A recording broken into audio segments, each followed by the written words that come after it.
right. Hello, everybody. Welcome to the Recruit and Retain Rapidly podcast. I'm Jody with Rapid Hire. I'm joined, as always, by my partner in crime, Deidre. How are you doing today, Deidre? Hello. Doing great, Jody. Very excited about today's podcast. Me too. So today we're going to look at the marketing for employees versus marketing for customers.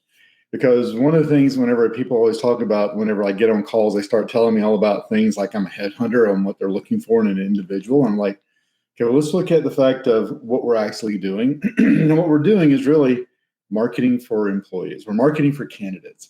And when you do that, you have to do things a little differently than what you typically think of with a recruiter. Because a recruiter, they're usually scouring like different places and look for individual people. Well, we're getting our information in front of people when they're just scrolling through social media, when they're just looking through the job boards. We want to make sure that when they see the information, that they see it in a way that puts you in the best light and causes them to want to take a minute, stop, and look at exactly what you have to offer. So with that, we're going to dig into that. From that standpoint, we're going to look at job ads. Not really job. We'll look at job descriptions later on in another podcast, but today we're going to look at job ads and what makes the difference. Why you would want to put together a job preview, and then and look at your UMR. And we'll talk about what UMR is a little bit later. So hang on, you'll find out all about that here in just a little bit. So with that in mind, Deidre, tell me a little bit about how you look at marketing for employees or job boards versus social media whenever it comes to the side of, getting those leads coming in. Well, the first thing that we want to do is just remind people, you had just mentioned a second ago about headhunters. Again, the whole purpose behind what we're doing is that pull marketing.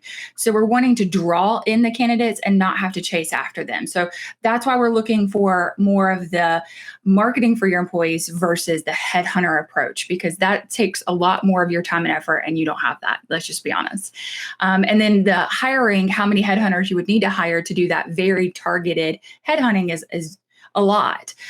So when we're looking at doing employment ads and graphics, the number one thing that you want to do is be on social media. Like, the job boards are fantastic and they're great. Currently, I just read an article from Forbes, and we're looking at right now in just 1 month in this year. And we've only been in this year for like 5 months. So in just 1 month, over 30,000 Americans put in their resignation. Like, that's huge. Like, people are just leaving their jobs because they're needing something bigger and better. Now, a lot of those people are going to go to your job boards and they're going to post, but they're all on social media. So targeting them where they're at. And then not only targeting the people that are looking, but also the passive people that are not looking. Passive targeting is huge. And so that's why putting your ads on social media or on all the platforms is the best way to go about doing that. Yeah, we never say you should leave job boards. We're not saying don't do job boards. They're always going to find the people that are frustrated where they're at and are actively looking. And they're going to be, some of those are going to be great candidates. So looking at it, but you have to do something in addition to that these days. And the thing is that whenever you look at where people are spending their time, it's on social media. I mean, the average American spends 2.5 hours a day on social media. I mean, that's a lot of time. I mean, Facebook, Instagram. And if you don't believe me, just look anytime you go anywhere in public, how many people are looking at their phones. And what do you think? Right. They're not all just texting their friends. They're spending time looking at, anytime people lay in bed and just scroll through social media. So one of the things that you have to look at is what gets their attention. And I always like to use the example, and it's a little far-fetched, but if anybody, I'm going to age myself here. Anybody remembers Raiders of the Lost Ark? Whenever Harrison Ford, he moves the thing and all of a sudden this big ball starts rolling down the cave towards him and has to take off running.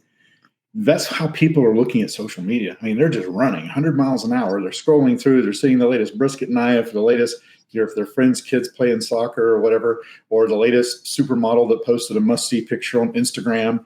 At least that's what's in my news feed. So you're going through looking at these things, and it's like all of a sudden, boom, what's going to stop them? What's going to get their attention? And it's going to be something that appeals to them, that much like you would appeal to a customer.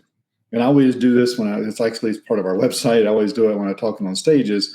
You would never advertise for a customer by saying, hey, if you have at least a 3-bedroom, 2-bath house, pay your bills on time, have a 750 credit score or higher, and need things fixed at your home, we'll come do that for you.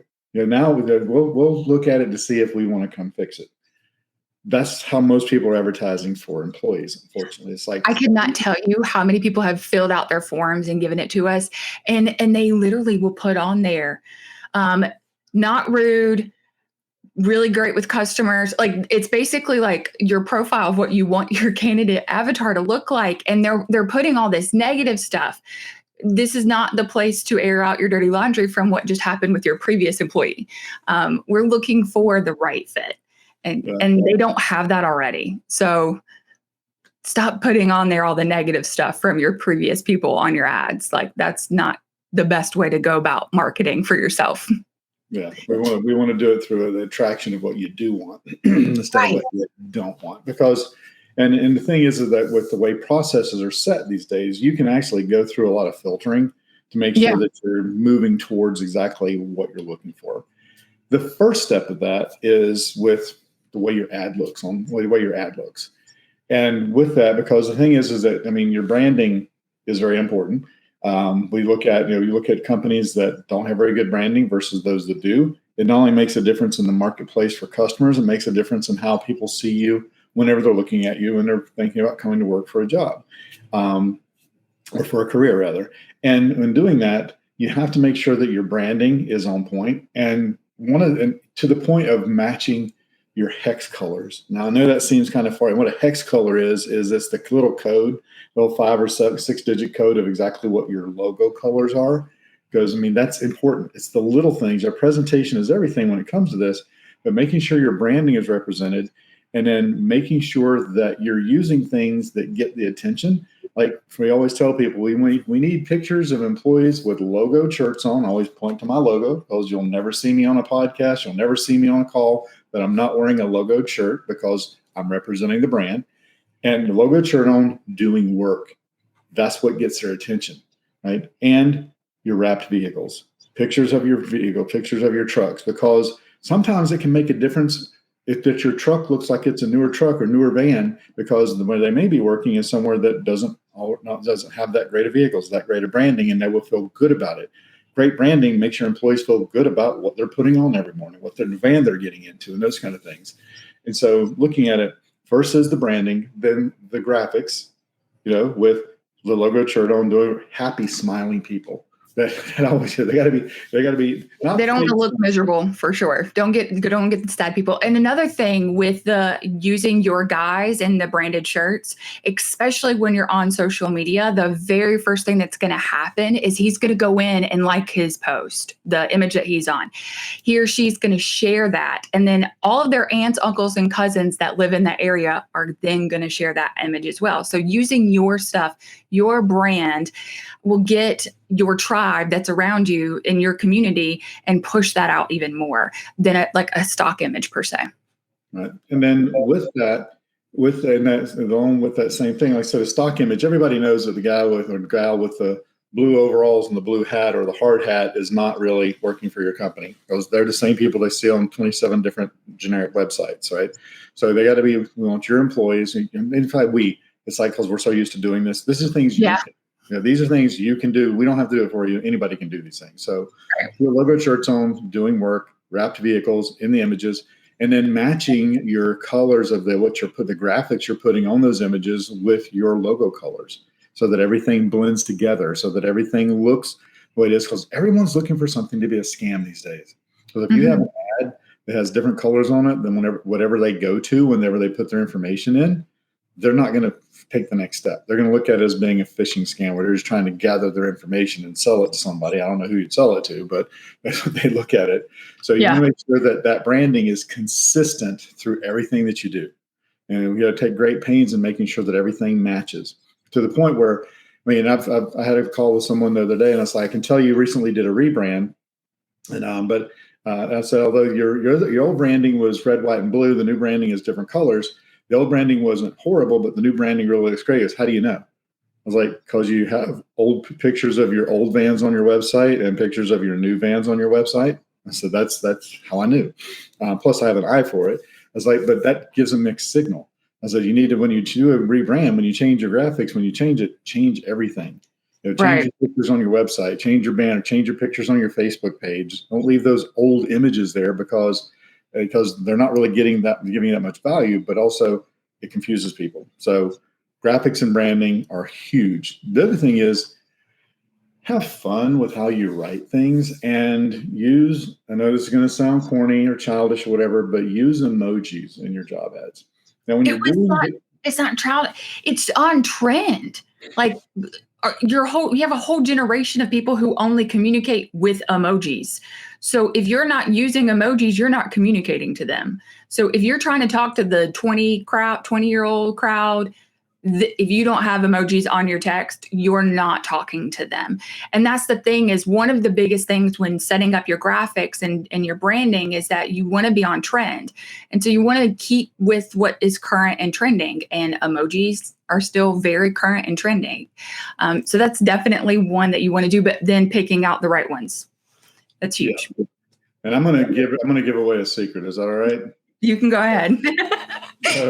All right, go ahead, Grandpa. The thing is anybody that's ever going to call on me knows the secret is the headline of when you do an ad on social media, you have your image and then there's a headline. The graphic or the emoji rather that gets the most attention in that headline is a flame. The flame emoji. And you can't use it every time because then you get banner blindness when you use it every time. But if you're just starting running ads, that flame emoji gets people's attention. There's some other ones there, but things we found. Do a lot. A/B testing will show you exactly what it is, but we do a lot of that. And the flame emoji, hands down, over all of them. It's the craziest one, but it's the one that works. I mean, we've tried things like with air conditioning companies, the snowflake, and with plumbing companies, the water drops and that kind of thing. With electricians, the little lightning bolt, those kind of things. No, flames wins hands down. But then also, not just the headline, put emojis everywhere in the copy. Put emojis in if it's health insurance, put the little doctor with the little thing on the emoji there. If it's vacation, put the little emoji of the island with the palm tree on it. Little things like that, because people can see it. Sometimes they just see the emojis without even reading what the actual words are saying, and it resonates because we consume information in different ways. Some of us, when they're very visual, when we see the emojis. Others of us are what is called auditory digital. So we read the letters rather than see the emojis. You want to give it in many ways possible for them to see and retain the information, and from that standpoint. So emoji, we even put emojis. A lot of what we just do with text messaging and emails. We even put emojis in the text messages because go through your text messages. How many emojis are in there? A bunch. That's how people communicate today. So again, first of all, the graphics and the branding. Second, emojis. And we're going to get in later on in other episodes. We're going to get into exactly what the benefits should be and the requirements and those things. But right now, these are just things you already know what your benefits are. These are just things to help you with the things you already have. And the other one is kind of like it's not one of those things that doesn't seem like it would make much difference, but it's amazing the difference that it does make. Whenever you see somebody saying, we're looking for a qualified electrician or one master plumber or one experienced painter or garage door installer, people typically are not going to take the time to fill out your form. You're looking for one. Now, if you are looking for one, that's fine, but don't ever say you're looking for one. You always are looking for, we're currently hiring technicians, not a technician. Installers, not a installer, because people look at it, they probably already hired one. But if you're hiring multiple technicians or multiple installers, now there's a chance that there's probably still an opening. Even though the ad's running and you're only hiring one person, the other thing is, do you really want to deflect people that might be a good fit? So whenever you're saying, you can put a number on there. We found like the number 3 tends to work pretty good. If you say 5, it's like, okay, why you need 5? But now hiring 2 or 3 technicians seems to work better, but it's just making it plural. And it also comes off as growth. Your company is growing, you're flourishing. It's a positive versus you had one person leave. Well, why did they leave? And why are you looking for that person's replacement. And then I have to now compete against hundreds of people. And that's the mindset that you're setting with just a person. But with multiple people, you're basically saying, hey, we're needing 2 or 3 because we're growing a new team or we're developing a new department or whatever it is. It shows growth and expansion. So as a candidate, that person's going to look at that and say, hey, there's going to be career opportunities for me in this company, because you can kind of tell based off of that. It sends a sub message. Right. And in another episode, we'll go into like how to build it so that it looks like a career rather than a job. But Yes. for now, it's just these, like I said, if you just implement 2 or 3 little things we're talking about, it's going to make a world of difference in your conversion. What happens? People tell us all the time, and we tried that social media thing, but it just didn't work. Well, what do I say? It only always works. What didn't work was what you asked them to do or where you sent them or how you positioned it. That's what didn't work. It always works. It has to. It just doesn't work the way you desire it to because of the way things have been positioned. So graphics and branding, emojis, always hiring more than one. If you just do those things, it's going to make a world of difference in what you do. Now, Yes. The next thing in positioning, because let's face it, it's an employee's market. I mean, people are saying there's a recession coming, and we're going to have more people than we can need to choose from. Well, we haven't seen that trend. We still have people that are signing up with us every day who need help with recruiting because they've tried all the standard methods, and they're still short of people. And looking at it, one of the things that we did with one of our clients, and we've kind of expanded it into other things, is people are like, I want to do a hiring event or that type of thing. Well, that takes a lot of time, effort, and energy. You got to invite people. You got to get them to show up to a thing. You got to have vans and trucks and clowns and balloons, whatever. And it's a lot of effort and energy. And there's a very simple way that you can do this, and everybody can do it. It's not hard to do, is position it what we call a job preview. So tell me a little bit, Deidre, I know you do these on a weekly basis with clients. So tell me about a job preview, why that's important. Why should somebody take the time to actually do one? And whenever they're trying to position information to get somebody to apply for a job. Yeah, so we do career preview or job previews here. And the thing that we do and how we set it up and the why behind it is you can only put so many words on text and you can only give so much of a feel through a graphic. But having a video message from the owner or the hiring managers of your company that can really showcase like the actual feel of your company. Is the grass really greener on the other side? That's going to be every candidate's question when they're in a current role and they're looking to make that transition. Because again, your ideal person is that rock star that you're wanting to poach. Okay, let's just be honest about it. And in order for them to know whether or not they want to leave the security of their paycheck, even though they may not be comfortable with their current role, is to do a career preview. Have that time. And it's so simple. It doesn't require a lot of people. It doesn't require a lot of money. It doesn't require a lot of extra. It requires you and a setup kind of like what we're doing right now, where you just talk about your company. You tell your company culture. And I just want to hit this for real quick.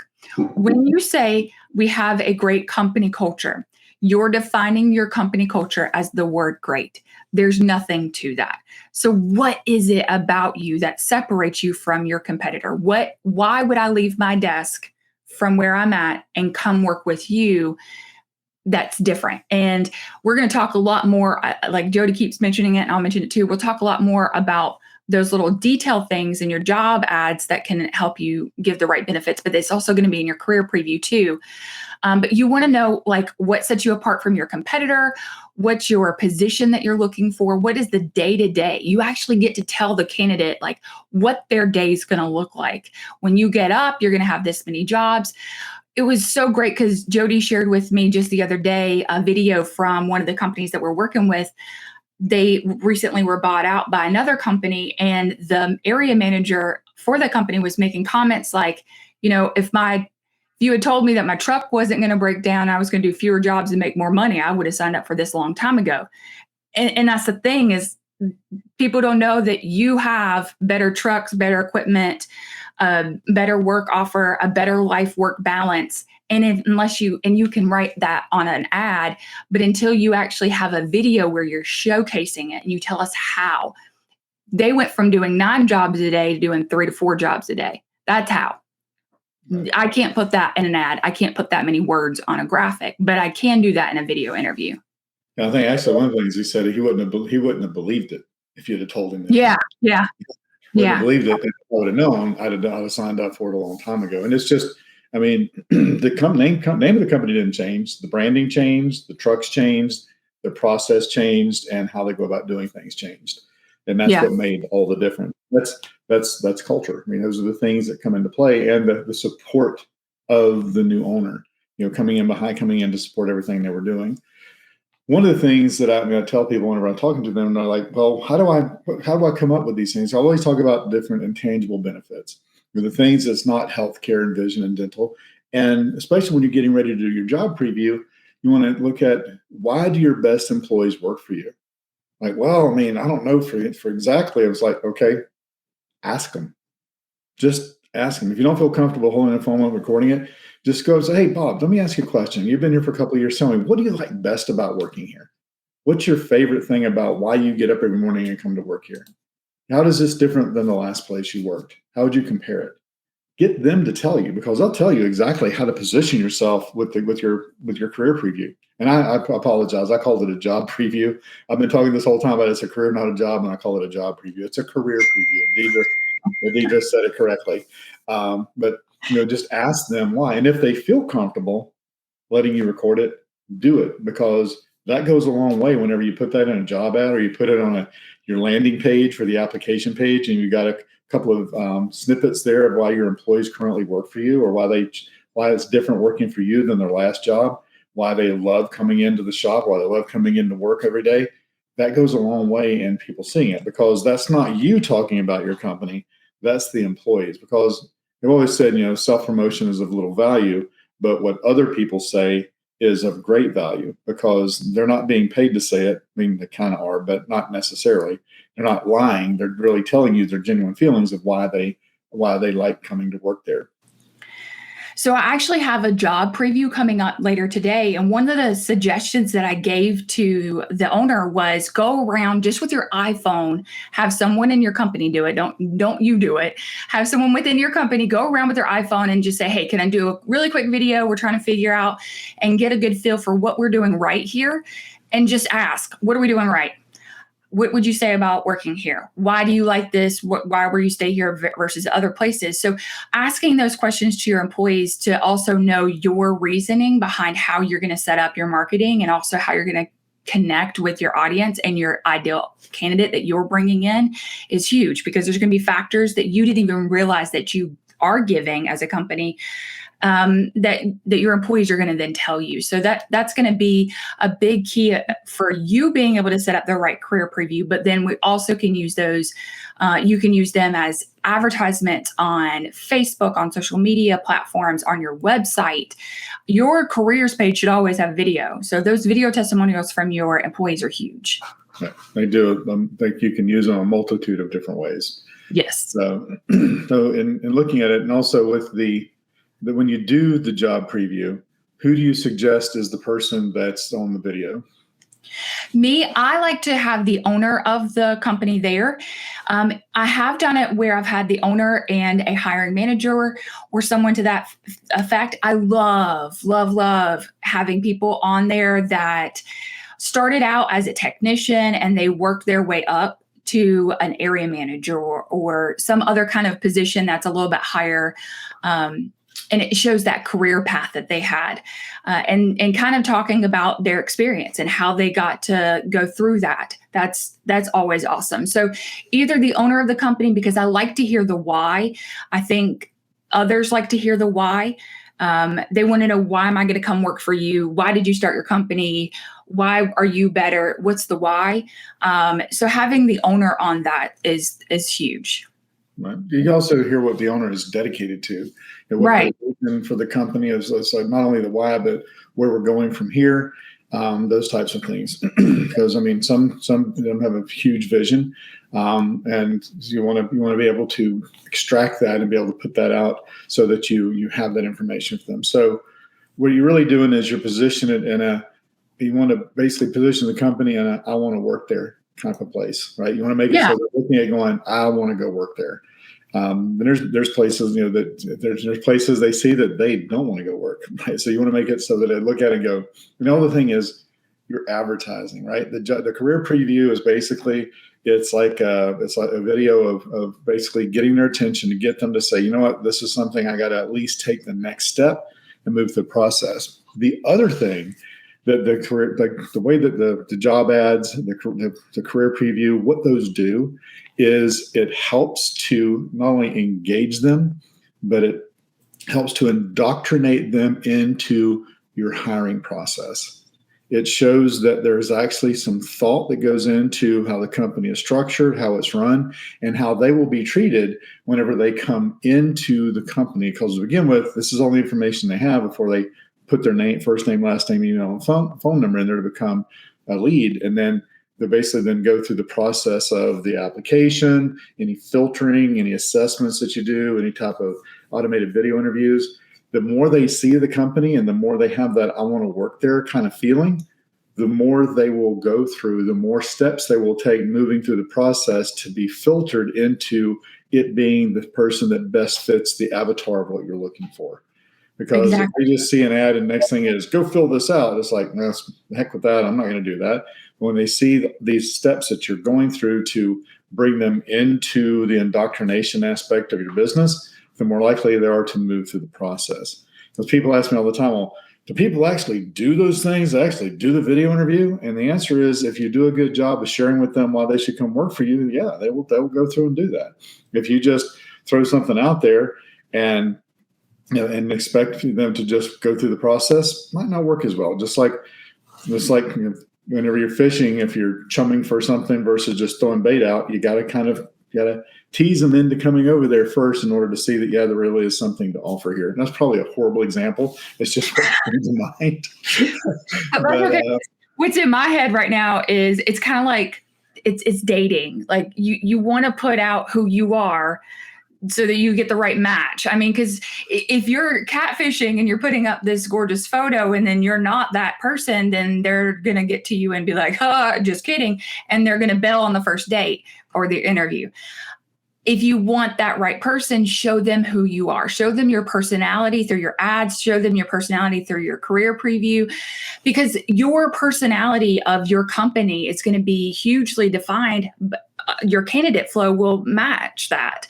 You'll get people who are excited that if you have, the bro club, they're going to get excited about being a part of the bro club. Like here, we have some really incredible people that work at this company, and we're all kind of similar in ways. And it's because when we advertise, we put out quirky stuff and we say quirky things and we talk about The Office because that's our favorite TV show as a whole collective, things like that. So you wouldn't know that though, if I didn't tell you, but that's why you put it on your ads. You put it in your career preview, you put it in your videos, you show who you are. Yeah. And it's the more you do, the more you'll attract the right type of person to come work for your company. Right. So that's the job ads and that's the job preview. And then this next piece is going to seem maybe a little off topic, but it's something that every business needs to really look at and think about. And that is your UMR. I talked about it a little bit at the beginning of it, but what your UMR is, and every company out there, every home service company in existence, no matter what you do, doesn't matter if you're a HVAC company, garage door company, landscape, pest control, power washing, pressure washing, soft washing, whatever, you have a UMR. And a UMR is a term that I created because it's how you look at the value that somebody like us brings to the table. And when you're comparing it, because whenever someone first looks at what we do and our pricing, they're like, "Oh, that's expensive." And it's like, yeah, compared to what? Well, they don't have anything to compare it to, right? And so what we're really very inexpensive compared to what it's costing them not to have us. So your UMR is the real cost of an empty truck sitting at the shop. Because, there is no cost to this. It's just sitting there. I mean, I may have a payment on it, but if it's just sitting there, I don't have any cost. Well, that may be true, but there is a cost. It's sitting there, it may not be a price, but there's a cost. It's a cost to your business. It's a cost to your employees. It's a cost to your brand, having that empty truck sitting there. What UMR is unrealized monthly revenue. The unrealized monthly revenue of that truck / van sitting at the shop, not running, not having a person in it, not having a qualified technician out running calls. What is that costing the company? That is cost. And with that, you have several things you have to take into place. One is the revenue that it's generating, right? So for what we found is for most businesses, that's going to be somewhere between $25,000 to $50,000 and up per month of unrealized revenue of that van / truck sitting at the shop not running. That's just one piece of it. There's other aspects that go into that are somewhat intangible, but they affect the bottom line. So the one is there's an impact on future calls when you have to tell customers no, right? Whenever you have more calls than you can handle and you got an empty van or empty truck or 2 or 3 sitting out there, that is unrealized monthly revenue. It's a long-term impact to the viability of your business, because if people call and you can't get to them for several days and they call someone else and that other someone does a great job, what is the likelihood of them calling you next time for service? They're getting a new sticker on the door. They're getting a new sticker on the air handler. They got a new person I know. I moved into a house recently in January and we had a problem with the air conditioner. I called the HVAC company that was on the sticker because they were the last ones out there. And they said that because of the workload that they would be 2 to 3 days before they could come out. Well, that was not feasible for me. So I went on, what do? I went online, went on Google, searched for HVAC company in my area, looked for the ones with the best reviews, called them up. Within an hour and a half, they were out here. Guess what? There's a new sticker and I got a new HVAC guy. I've got somebody that I call. Same thing for changing out fixtures in the house. I'm not going to call that other company back because I wasn't important enough, even though I was calling from a sticker from an existing house that they had been to. It's not their fault because they didn't have enough employees. It is their fault that they didn't do what they needed to do to have the availability for whenever I called to provide service to me. So you have that. I had the same exact experience. When we moved in here, we needed an electrician to knock something out for us. And we called, I think, like 5 or 6 electricians, and only one could actually come out in a reasonable time frame. So that's the guy that we called. So you're missing out on your customers because you don't have a man in the truck, a guy in the truck. So the thing is that it's not just that call; it's all the future calls that customer would call for. Oh yeah, now I love the electrician that came out. Like, I want to be his best friend. I invited him and his wife to come over. They came out and petted the llamas.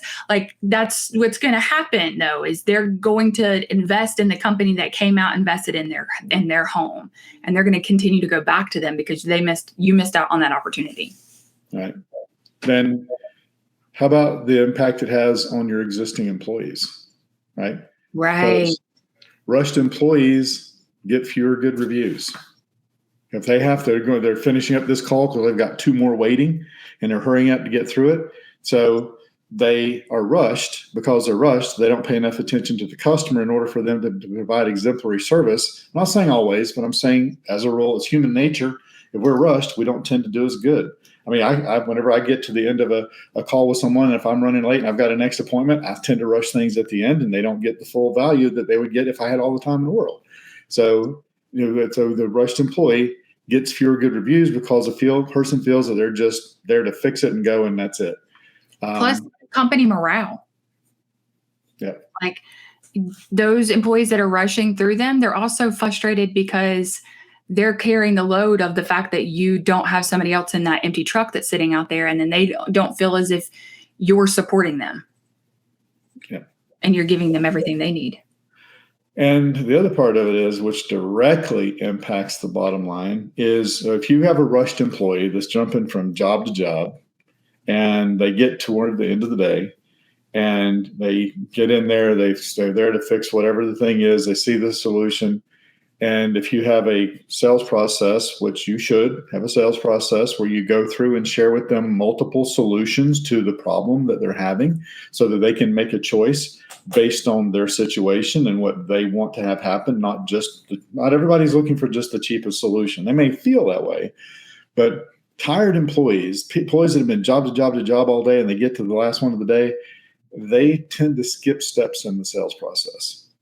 No matter even, oh, why would they do that? I've heard this argument a lot. Why would they do that? They get paid it's performance pay. They get paid they get paid more based on how much they sell, I'm like, yeah, but if you're tired, it doesn't matter. That one job is not going to make a huge amount of difference at the end of the day.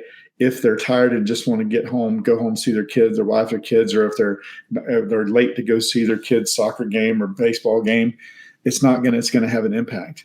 Where by having the proper staff in place, by not having that empty van sitting there, that empty truck sitting there, there's enough people in the position, not to mention on call outs, emergency services. You start to they start to run ragged. And I mean, it affects morale, it affects their efficiency, their effectiveness, it affects everything. So when it comes to unrealized monthly revenue, yeah, it's the revenue that you're not making from that truck not running, which would be specific just to that, but it's impacting every other aspect of your business whenever it comes to that. Whenever you're getting fewer reviews, you're not making as much money, not just from that truck, but from all the other ones that are running because the people are being run ragged.